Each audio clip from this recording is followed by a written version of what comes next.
हम अध्यात्म की सैर पर चलें। एक्सट्रोवर्ट होकर के तो बहुत देख लिया, अब थोड़ा इंट्रोवर्ट होकर के भी देखें। इन दोनों एस्पेक्ट्स को साथ साथ रखते हुए अपने जीवन के संतुलन में, अपने जीवन के बैलेंस में निरंतर जीते चलें। दोनों विंग्स जिसके पास हैं वही इस संसार में बहुत आनंदपूर्ण उड़ारी मार सकता है, वही तमाम प्रकार की पकड़ को ढीला करता हुआ अपनी स्वतंत्रता के अस्तित्व में अपने आप को आबाद कर सकता है। एक्सट्रोवर्ट पहलू तो तुमने बहुत डेवलप किया, परंतु तेरा ये इनर टेक्नोलॉजी का ये एकमात्र पहलू भीतर का अछूता ही रह गया, जिसके कारण तुझको सुख, शांति, आनंद, मस्ती, tension free, stress free life उपलब्ध नहीं हो पा रही। उस प्रभु की झलक, उस प्रीतम की झलक, उस अस्तित्व की झलक तेरे हाथ नहीं लग रही, तो भीतर से गरीब होता चला गया और बाहर से तो अमीर होता चला गया। भीतर की गरीबी, भीतर की दरिद्रता बहुत पिटीफुल है। जो हमारे पास है उसी से वंचित हुए जाते हैं। आइए उसी की तलाश में थोड़ी देर के लिए हम भीतर की ओर चलें। बाहर की दोनों आंखें मूंदते ही भीतर की आंख को अवसर दें। जो देख रहा है, जिसको अंधेरे दिखाई दे रहा है, सन्नाटा दिखाई दे रहा है, जिसको अपने समक्ष घना अंधेरा दिखाई दे रहा है और कुछ नहीं, वही तो है एकमात्र साक्षी दृष्टा चेतन आत्म तत्व तो ही है। देखने वाला निष्पक्ष निरपेक्ष होकर के देखते चले जाना, एक न्यूट्रल एनर्जी हो जाना। बाहर की दोनों आंखें, बाहर की दोनों पलकें जैसे ही मूंदता हो, आपकी 80% ऊर्जा, 80% एनर्जी आपकी भीतर की ओर बह उठती है, जो तेरी इस अंतस की यात्रा पर महत्वपूर्ण है, बहुत सहायक है। और तुम्हारे ध्यान को किसी तरह से भी अवसर ना मिले स्कैटर्ड होने का, डिसइंटेग्रेटेड होने का, इसलिए तुम भीतर की ओर ही रहना। मन से हट करके मन की गति को देखते रहना, भीतर के अंधेरों में मन का जादू देखते रहना। जागे जागे भीतर की हर घटना का तुम दर्शक बने रहना। वॉच एंड वेट, इसी एकमात्र प्रिंसिपल को फॉलो करते जाना, केवल देखते चले जाना। अपनी न की तलाश बड़ी चूक ये हुई, बरसों की एक खराब खुदा तलाश में हमने। ये ध्यान तुझको प्रेम के रंग में रंग देगा। जिस दिन तेरी चेतना मन बुद्धि के जाल से स्वतंत्र होकर के अपने चेतन की ओर, अपने हृदय द्वार की ओर, अपने दसम द्वार की ओर मुड़ेगी, भीतर की दिशा संभालेगी, उसी दिन तो कृतकृत्य होगा। तो सरोवर तरोवर होता चला जाएगा। तेरे भीतर आनंद, मस्ती, खुमारी, सब प्रकार की वो क्वालिटीज जो एक इंसान के जीवन में होनी चाहिए, वो अपने आप फूल की तरह खिलती हुई सुगंधपूर्ण प्रतीत होती चली जाएंगी। तेरे जीवन का धन तेरे पास है, किंतु तू उसको तनिक मात्र भी छू नहीं पा रहा। उसको देख नहीं पा रहा। यही अचंभा है कि तू सब सुखों की खान होता हुआ भी कितना दुखी, सब तनाव से मुक्त होता हुआ भी कितना तनावग्रस्त। ये एक अचंभा है। आज अगर यक्ष युधिष्ठिर को पूछता कि इस धरती का सबसे बड़ा अचंभा क्या है, यही एक कि अपना खजाना भीतर रखते हुए भी इंसान गरीबड़ा बन के जी रहा है। देखते रहना, हर थॉट को, हर विचार को देखते रहना। Meditation is very much secular in nature. It is an essence of all religions, sects, faith, and all teachings of great gurus. देखते रहना, पल पल जागी रहना, अपनी स्थिति, अपना स्वभाव संभाले रखना, भीतर के अंधेरों को खूब देखते जाना। मैं देखने वाला, अंधेरा हो, सन्नाटा हो, विचार हो, विकार हो, विकल्प हो, वृत्तियों के दौर हो, मैं देख रहा हूं मन की माया को।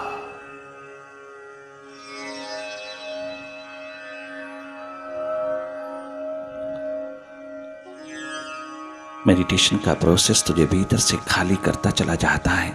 जितना भी तुम अननेसेसरी थॉट्स को, अननेसेसरी स्ट्रगल को, अननेसेसरी टेंशन को भीतर इकट्ठी किए बैठे हो, सब कुछ विदा हो जाता है। तो वेटलेस होता जाता है, निर्भर होता जाता है, और तू एक महान प्रेम की धारा में ही अपना आप उतरता हुआ अनुभव करता है।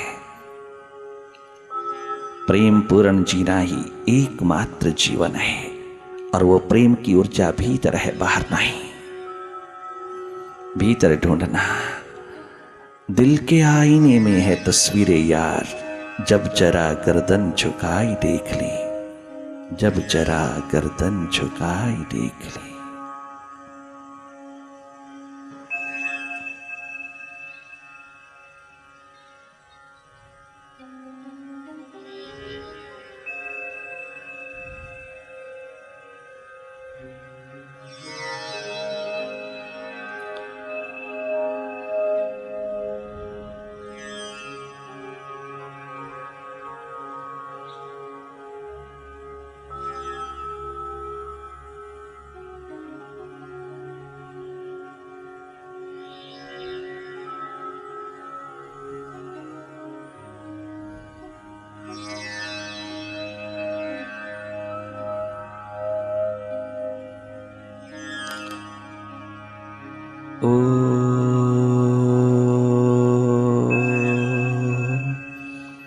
गुरुवे नमः। ओम गुरुवे नमः। ओम गुरुवे नमः।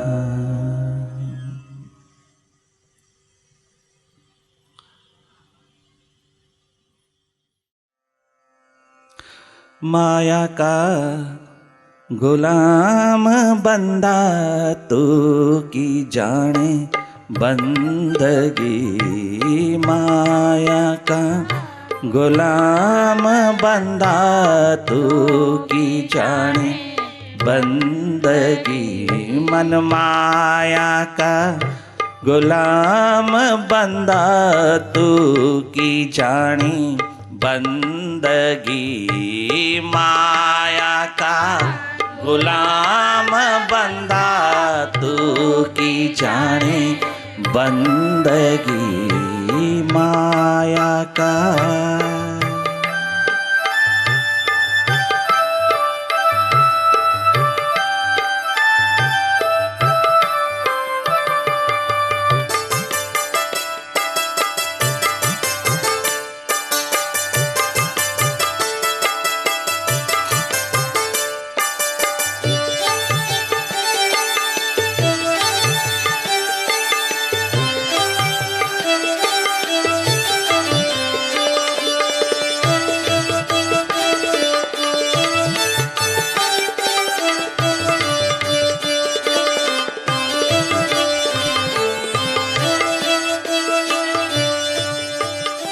कितना चतुर, कितना सियाना, कितना टॉप का पॉलिटिशियन है माइंड। कभी कहता है मेरे माता पिता मेरे दुख के कारण है, मेरे बच्चे मेरे दुख का कारण है, मेरा बहन भाई मेरे दुख का कारण है, दुखी कर रखा है मेरी पत्नी ने, मेरे पति ने, ये तमाम प्रकार के पद पदार्थ प्राणी पैसे प्रतिष्ठा ने मुझको दुखी कर रखा है। कभी अपने दुख का कारण किसी को ठहराता, कभी किसी को ठहराता, कभी किसी को ठहराता। ये तभी तक है जब तूने भीतर की टेक्नोलॉजी को नहीं जाना, जब तक तूने अपनी इनर साइंस को नहीं जाना, जब तक तूने अपनी अज्ञानता का दर्शन नहीं किया। ये तभी तक दूसरों को जिम्मेवार ठहराया जा रहा है।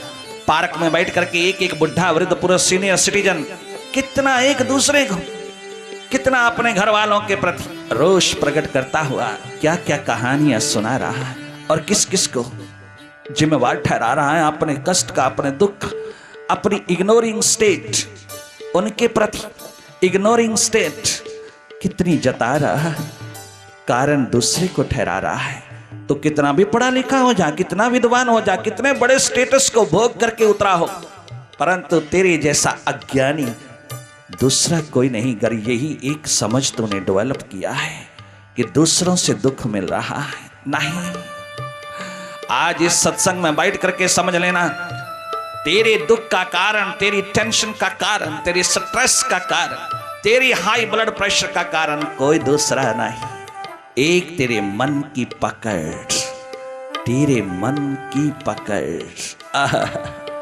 झूठी झूठी पकड़, क्योंकि शरीर को पकड़ता हूं और शरीर के सुखों के लिए फिर दूसरों को पकड़ता हूं, सामान को, संबंधी को, संपत्ति को, संतान को, न जाने किस किस की पकड़ में सारा का सारा श्वासों का खजाना लूट रहा है। एकमात्र तेरा माइंड जिसके प्रति तू टोटली अनभिज्ञ है। तूने कभी इस माइंड के खेल को, मन के इस पॉलिटिक्स को, मन की इस ड्युअलिटी को नहीं देखा। अगर तू थोड़ा सा भी अपने मन को समझने लगे तो कितना स्वस्थ पूर्ण हो जाए, कितनी एनर्जी का, ऊर्जा का भंडार हो जाए, तो कितना अपनी कंसंट्रेशन का मालिक हो जाए, तो कितनी अपनी peace of mind, happiness, blissfulness निरंतर अपने भीतर खूब चक चक करके जिए, कितना तेरे भीतर भंडार है उसका। अगर एक बार इस मन की गति को समझ लो, मन के प्रति जागना, मन के प्रति जाग करके जीना ही एकमात्र तेरा धर्म है। बाकी बाहर के जितने प्रतीक हैं, जितने भी सिंबोलिज्म हैं, कितने भी सिंबॉलिक लाइफ हैं, वो सब इसी की ओर इशारा कर रही है। सब मंदिर, गुरुद्वारे, मस्जिद, चर्च तेरे इस जिंदगी के डिजाइन बन के खड़ा है। सब तुझको इशारा कर रहा है अपने भीतर के असली मकाम में, असली मंदिर, गुरुद्वारा, मस्जिद, चर्च में उतरिए। भीतर वो खजाना तेरे भीतर है, वो तेरा अस्तित्व सच्चिदानंद का तेरे भीतर है। अपने मन को जिम्मेवार ठहराना यही एकमात्र बुद्धिमता है, यही एकमात्र विवेक है, विजडम है। अपने मन को, अपने कर्म की गति को जो मन के तल से हुई है। आज बहुत लोगों ने पूछा, महाराज आपने कहा कि इसी जन्म के कर्म का फल, परिणाम दुख सुख है, पिछले जन्मों का नहीं। पिछले जन्मों का तेरे पास बहुत बहुत है। मत समझना कि कर्म का परिणाम कर्म के भीतर ही छिपा है, कृत्य का परिणाम कृत्य में ही छिपा है। बिल्कुल छिपा है। जब जब तुम कर्म करते हो इस धरती पर, उसी समय तुम्हें फल मिलता है, परंतु वो कर्म का बीज एक फल नहीं देता, अनेकों अनेकों फल देता है। अगर तुम एक आम की गुठली को धरती पर बोओ, उसमें से जो वृक्ष आम का निकला, पेड़ निकला, उसके ऊपर एक आम लगा या हजारों सहस्र सहस्र लगा, और कितने वर्षों तक लगा कि तेरी आने वाली जनरेशन भी वो आम खा खा करके आनंद पूर्ण होती रही। एक आम की गुठली बोने पर सहस्र सहस्र आम का फल निरंतर निरंतर जनरेशन टू जनरेशन मिलता चला गया। बोया एक था, फल कितना, सहस्र सहस्र, हजारों, लाखों, करोड़ों। ठीक इसी तरह तूने अपने चित्त रूपी भूमि में, अंतःकरण रूपी भूमि में एक कर्म, एक विचार, एक कर्म का बीज बोया। तूने अपनी कथनी में, अपने बोल में, अपने सोच में, अपने विचार में एक कहीं किसी प्रकार का पुण्य कर्म तूने बोया, उसका फल एक सुख नहीं हजारों लाखों होगा। एक इसी जन्म में नहीं अनेकों जन्मों तक चलेगा। इसी तरह से किसी ने नीम की बहुत कड़वी गुठली बोया और वो वृक्ष बनकर के जब धरती पर उगा तो उसके ऊपर एक फल नहीं लगा, सहस्र सहस्र फल लगा और जन्मों जन्मों तक लगे, जनरेशन टू जनरेशन लगा। और कितनों ने उसको चखा और कितनों ने उसको थूका। भले वो कितनी भी यूटिलिटी रखती हो, यूजफुल हो, परंतु कड़वा तो है। इसी तरह तूने किसी पाप कर्म रूपी बीज को अपनी धरती पर बोया, चाहे सोच में, चाहे बोलने में, चाहे करने में बोया। एक बीज तूने पाप कर्म का बोया, अधर्म का बोया, उसका फल एक दुख नहीं, सहस्र सहस्र दुख द्वार पर आते चले जाते हैं। वो जन्मों जन्मों तक चलते हैं। जब तक तू भीतर जागे ना तब तक वो कटते नहीं, वो कट जाता है, सब अकर्म हो जाता है जब तेरे भीतर की ज्योत जगता है, जब तेरी सत्संग की धारा भीतर उतरती है और तेरे स्रोत को बहा देती है, तेरे भीतर के दिव्य दर्शन में उतर जाती, तेरे सेंट्रल पॉइंट पर पहुंच करके एक मधुर सरल मृदुल रूप होकर के उभर आती। उस स्थिति को प्राप्त होने के पश्चात ये कर्मों का जंगल सारा जल जाता है और तू अकर्मी होकर के कर्मशील होता है। उस समय ये जीवन धन्य धन्य होता है, धन्य धन्य होता है। इस महान सुपर साइंस को समझने के लिए तुम मेडिटेशन की महान धारा में उतरना है। जो जो तुम मेडिटेशन में उतरोगे, भीतर गहरे होते चले जाओगे, जो जो अपने भीतर की ध्यान धारा को छूते चले जाओगे, जो जो उसमें डूबते चले जाओगे, जो जो मन बुद्धि के तमाम विचारों के जाल से हटकर के भाव दशा की ओर आओगी, अपने हृदय द्वार की ओर आओगी, इस यात्रा पर बने रहोगे, एक दिन जीवन ज्योति जग जाएगी। एक दिन ये जीवन तीर्थ हो जाएगा। एक दिन ये जीवन मंदिर गुरुद्वारा मस्जिद चर्च हो जाएगा। एक दिन चारों ओर कण कण में तुझे परमात्मा दिखाई देगा। अभी तो तुमने पढ़ा है ना, सुना है कि परमात्मा कण कण में है, विराजमान है। अगर हम ऐसा समझें तो सारे कर्म शुभ हो जाएं, किंतु समझना नहीं। समझ तो तुम्हारे पास पहले ही बहुत है, वो तो मन बुद्धि से तू बहुत समझ चुका है। तूने माना है, समझा है, किंतु जाना नहीं। जब तक तू उसका एक्सपीरियंस ना गेन कर लवे, जब तक उसको तू जान ना लवे और जानने के बाद जना ना लवे, तब तक कोई भी कर्म शुभ नहीं हो पाएगा। कोई भी कर्म अकर्म नहीं हो पाएगा। कोई भी कर्म निरहंकार नहीं हो पाएगा। कोई भी कर्म धर्म नहीं हो पाएगा। जागे जागे जो भी तू कर्म करेगा, उस कर्म के पीछे धर्म होगा। उस कर्म के पीछे कोई ईगो, अहम, सटल ईगो प्रवेश नहीं कर पाएगी। कोई भी कर्म जिसके भीतर तनिक मात्र भी अहम है, वो कर्म धर्म रूप नहीं हो सकेगा। वो कर्म विकर्म हो जाएगा। वो कर्म एकमात्र दुख का कारण बन जाएगा। जैसे हमने कल भी कहा कि बड़े बड़े ऑनेस्ट, बड़े बड़े सिंसियर लोग, बहुत ईमानदारी और बहुत ही शिष्टाचार में जीने वाले लोग प्रश्न उठाते हैं, स्वामी जी हम इतनी मोरालिटी में, इतनी नैतिकता में जीते हुए भी कितने दुखी हैं, और जो बिल्कुल भ्रष्टाचारी हैं वो कितने सुखी हैं। ये प्रश्न जब उठता है तो तुम समझ लेना कि तुमने मोरालिटी को, नैतिकता को समझा ही नहीं है। वो तुम्हारे भीतर की सुगंध बनकर के, ऑक्सीजन बनकर के नहीं आई, तो उन्हें बाहर केवल मात्र थोपी है। केवल अपने गुरुजनों को, अपने तमाम प्रकार के शास्त्रों को पढ़ करके, तमाम प्रकार के सज्जनों के संग बैठ करके जाना है कि नैतिकता भरा जीवन बहुत ऊंचा होता है। इसमें कोई शक की बात नहीं, परंतु नैतिकता बाहर से थोपी हुई है। ये मॉरलिटी जितनी तूने बाहर से नियम पूर्वक थोपी है, तू डर डर के जिया है, भयभीत होके जिया है, तो निर्भय होकर के भीतर की महान नैतिकता नहीं उभार सका, नहीं उसको प्रैक्टिकल रूप दे सका, ना अपने जीवन का स्वभाव बना सका, तभी तो कदम कदम पे भयभीत होके जीता है और भीतर भीतर अपने आप को बेटर समझता है। I am better, I am something. ये तेरा अहंकार, ईगो, सटल ईगो, ये प्रश्न उठाती है, ये कंपैरिजन पैदा करती है। ये कंपैरेटिव आई तेरे दुख का कारण है। तुम मॉरलिस्ट दुनिया की नजरों में अच्छा बनने के लिए बने हो।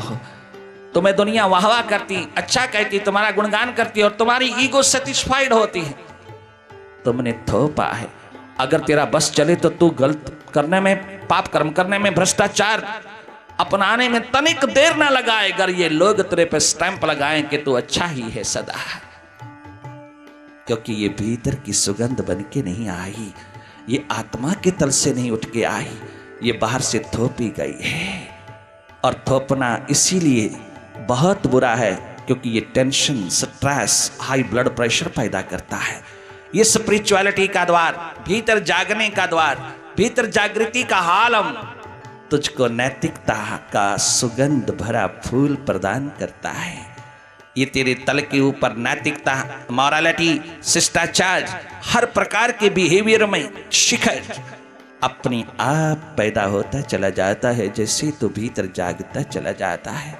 तो बाहर बहुत जागा ओ इंसान, तो बाहर बहुत जागा किंतु भीतर लुट गया, भीतर लुटा है।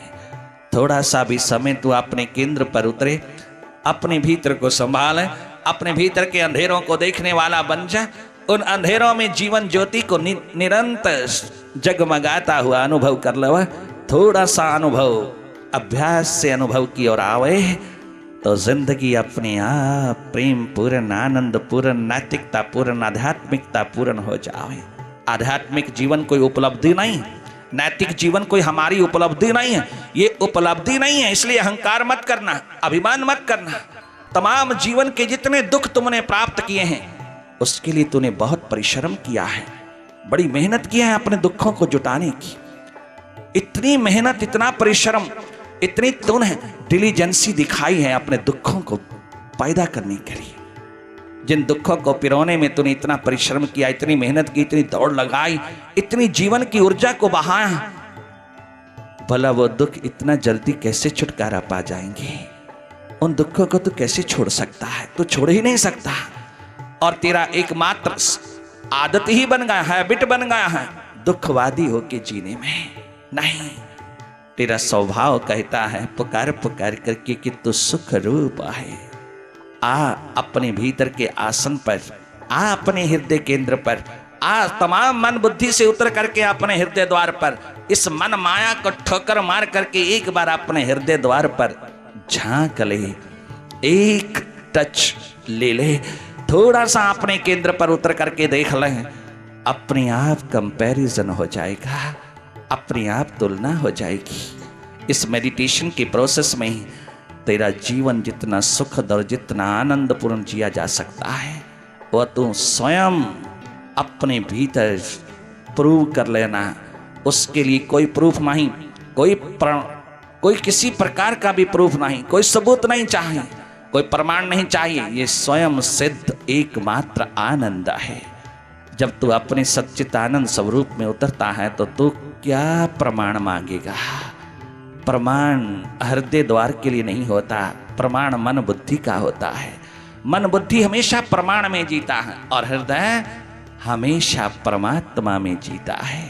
परमात्मा के लिए, हृदय द्वार के लिए कोई प्रमाण नहीं चाहिए। केवल अंतर्मुखी होकर के देख लेना, अपने भीतर की ओर मुड़ करके देख लेना, अपने केंद्र की ओर थोड़ा सा झांक के देख लेना, प्रमाण मिल जाएगा। तुम्हें स्वयं सेल्फ प्रूविंग एंटिटी का दर्शन होगा। तुझे किसी प्रकार के प्रमाण की जरूरत नहीं, क्योंकि ये हिप्नोटिज्म नहीं, ये रियलिटी ऑफ लाइफ है। जिस दिन तू अपने भीतर के इस महान विंग को, इस पंख को उगा लेगा, तेरी हर उड़ारी में आनंद होगा। तेरी लंबी लंबी उड़ारियों में भी तनिक मात्र तुझको टेंशन नहीं होगा। तो जी भर करके सारा दिन अपनी ऊर्जा एनर्जी को खर्च करना, किंतु ये रिफिल होती चली जाएगी। ये फिलिंग स्टेशन तेरे भीतर वो पैदा हो जाएगा कि मरते दम तक भी तेरी ऊर्जा, तेरी एनर्जी, तेरा आनंद तनिक मात्र कम नहीं होगा और तो इस धरती पर सुखपूर्ण जिएगा। जिस दिन ऐसा हो पाएगा उस दिन परमात्मा सफल हो जाएगा। उस दिन वह परम पितु भी आनंद पूर्ण होकर के नाचेगा और यही एकमात्र तेरे भीतर स्वयं समझ बोल उठेगी।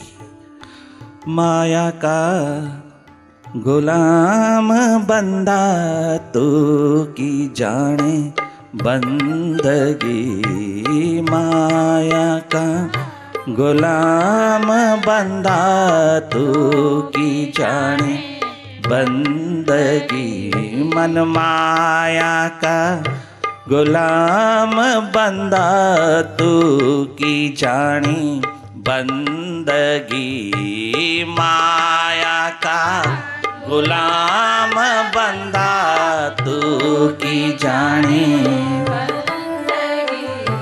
साधा सीती धूम धाम, चोरा सेती करन काम, साधा सेती धूम धाम, चोरा सेती करन काम। शाहूकारा नाल हंस के बोले, गरीबा नाल रंजगी। शाहूकारा नाल हंस के बोले, गरीबा नाल रंजगी। माया का गुलाम बंदा तू की जानी, बंदगी मन माया का गुलाम बंदा तू की जाने, बंदगी माया का।